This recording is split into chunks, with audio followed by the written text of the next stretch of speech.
नमस्कार दोस्तों, मैं डॉक्टर दीप्ति गुप्ता सेहत की बात आपके साथ।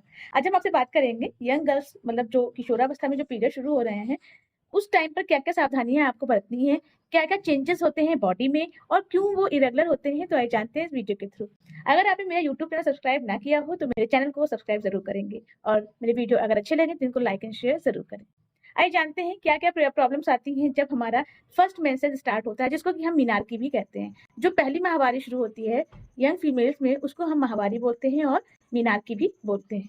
तो क्या होता है कि आजकल जो पीरियड्स हैं वो बहुत ही जल्दी शुरू हो जाते हैं, मतलब वो 9 से 10 साल की एज में बच्चों को पीरियड शुरू हो जा रहे हैं, जबकि वो क्लास 3 या 4 में ही पहुंचे होते हैं और इतनी जल्दी उनको पहला मेंसेस आ जाता है। तो इसके लिए आपको पैनिक नहीं होना है, बच्चे को आपको बता कर रखना है कि ये चीज़ें हमारा जो खान-पान और पहले से जो अब चेंजेस हो रहे हैं एनवायरनमेंट में, इसी वजह से ही हमारी बॉडी में भी चेंजेस हो जाते हैं। पहले की जो एज थी पीरियड्स आने की, वो था आपका 14 टू 17 ईयर्स की एज, मतलब 14 साल से 17 साल में पीरियड किसी-किसी को स्टार्ट होते थे। तो ये एक ड्यूरेशन होता है, पीरियड्स आता है और पहले पीरियड्स को हम मीनार्की कहते हैं। जब पीरियड्स स्टार्ट होते हैं तो ये आपको कभी-कभी इर्रेगुलरिटीज़ में भी आते हैं, मतलब इर्रेगुलर हो जाता है, आपको प्रोलॉन्ग ब्लीडिंग हो सकती है, आपको हमेशा 10-15 दिन तक ब्लीडिंग हो सकती है। तो इन चीज़ों को आपको अनदेखा नहीं करना है, आप इस चीज़ को अपने आप में डालिए कि ये चेंजेस हैं बॉडी में और ये पीरियड आपको रुक कर भी आ सकते हैं, 2-3 महीने के गैप से भी आ सकते हैं और अगर आ रहे हैं तो हो सकता है कि आपको प्रोलॉन्ग मेंसेस रहें। तो ये सारी चीज़ें जो होती हैं वो हमारी लाइफ़स्टाइल की वजह से ही हमारी बॉडी पे डिपेंड करती है। मतलब हमारे हार्मोन्स कहीं बैलेंस तो नहीं हो रहे हैं जिसकी वजह से पीरियड इर्रेगुलर हो रहे हैं। तो ऐसे बहुत सारे कारण होते हैं जो पीरियड इर्रेगुलर कर देता है।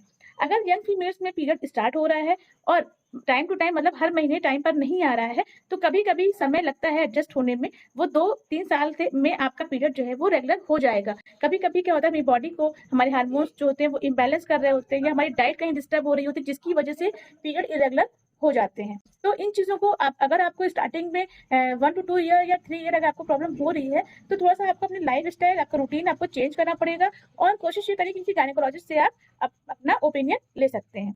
आजकल जो है गूगल पे देखिए बहुत सारी चीज़ें हैं, बता देते हैं पीसीओडी, बहुत कॉमन है पीसीओडी। पीसीओडी है क्या और हो क्यों रहा है, यहाँ तक तो आप जानते ही नहीं हैं। तो हर चीज़ें हमें पीसीओडी मतलब ये इंडिकेट करता है कि हमारी बॉडी में जो हार्मोन्स हैं, वो कहीं न कहीं डिस्टर्ब हो रहे हैं हमारी वजह से, मतलब हमारे ही खान-पान की वजह से, हमारी ही रूटीन की वजह से, हमारी ही लाइफ़स्टाइल की वजह से, जिसकी वजह से पीसीओडी शो करता है। पीसीओडी, पीसीओएस बहुत ये नॉर्मल टीनेजर से लेकर और at the age of menopause तक ये चीज़ें शो करती हैं।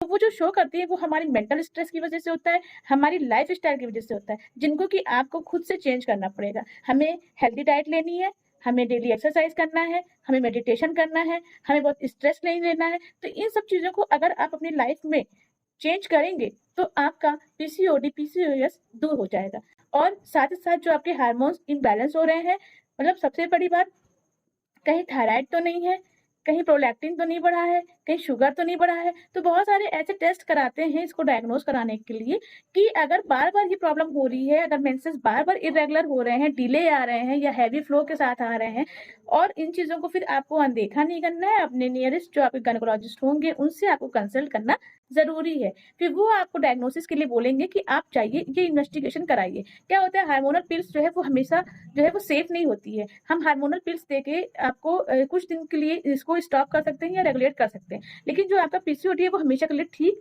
नहीं कर सकते by the help of hormonal pills. तो कभी-कभी क्या होता है, हमारे हार्मोन डिस्टर्ब होते हैं, वो इन्वेस्टिगेशन कराना पड़ता है। जैसे आपका ब्लड सीबीसी कराया, आपका ब्लड काउंट देखा, आपका ब्लड शुगर देखा कि कहीं आपको डायबिटिक तो नहीं है, कहीं थायराइड तो नहीं बढ़ा हुआ है या आपका यूएसजी में कहीं कोई सिस्ट तो नहीं बन रही है या कोई, उसमें बहुत सारी चीज़ें ऐसी दिखा देते हैं जिससे ये क्लियर आउट हो जाता है कि इट इज़ नॉर्मल और एबनॉर्मल।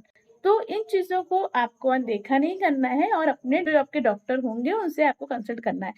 टीनेजर्स में आपको घबराने की बात नहीं है। आपका जो मेंटल स्ट्रेस है, आप कभी-कभी डिप्रेशन में चले जाते हैं अपनी पढ़ाई को लेकर, अपने वर्कलोड को लेकर, तो इस वज़ह से कभी-कभी पीरियड जो है वो इर्रेगुलर हो जाते हैं। तो आपको क्या करना है, अपने आप को बिल्कुल बिल्कुल मेंटली फिट रखना है, जिससे आपका जो फिज़िकल वो एकदम जो है वो फिट एंड फाइन रहेगा। आशा करते हैं मेरे वीडियोज़ अच्छे लगते हैं। ऐसी ही और जानकारी के लिए मेरे यूट्यूब चैनल को सब्सक्राइब ज़रूर करेंगे। Thank you. अगर कोई क्वेरी हो तो नीचे कमेंट सेक्शन में ज़रूर करें, मैं उसका रिप्लाई दूँगी। Thank you.